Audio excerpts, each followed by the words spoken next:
Hi అండి అందరికీ welcome back to our channel. చాలా టేస్టీగా ఉండే దాబా స్టైల్ ఎగ్ కర్రీ చేసేద్దామండి ఈరోజు.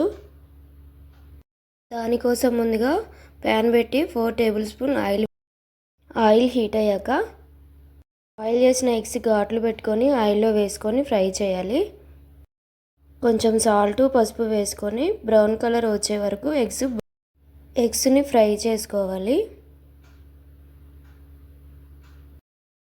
ఫ్రై చేసుకున్న ఎగ్స్ని తీసేసుకొని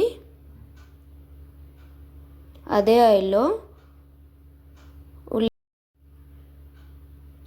ఉల్లిగడ్డ పచ్చిమిర్చి కూడా వేసుకొని ఫ్రై చేయండి.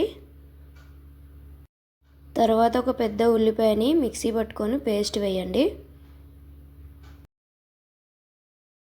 ఉల్లిగడ్డ పేస్ట్ని కూడా మంచిగా ఫ్రై చేసుకున్న తర్వాత అల్లం వెల్లుల్లి పేస్ట్ కూడా వేసుకొని పచ్చివాసన పోయే వరకు ఫ్రై చేసుకోవాలి. కొంచెం జీలకర్ర మెంతుల పొడి వేసుకొని ఫ్రై చేయనివ్వండి. అలాగే కొంచెం పసుపు, ఉప్పు, కారం వేసుకొని మంచిగా మిక్స్ చేసుకోండి. ఒక 4 టమాటాలు తీసుకొని మిక్సీ పట్టి ఆ ప్యూరీ కూడా వేసుకోండి. టమాటా ప్యూరీ కూడా పచ్చివాసన పోయేంత వరకు ఫ్రై చేసుకోండి. ముందుగా ఫ్రై చేసుకున్న ఎగ్స్ని కూడా ఇందులో వేసేసుకొని మంచిగా ఫ్రై చేయండి.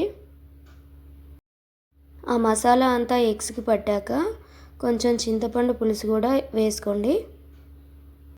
చింతపండు పులుసులో ఎగ్స్ ఉడికాక కొంచెం గరం మసాలా వేసుకోండి.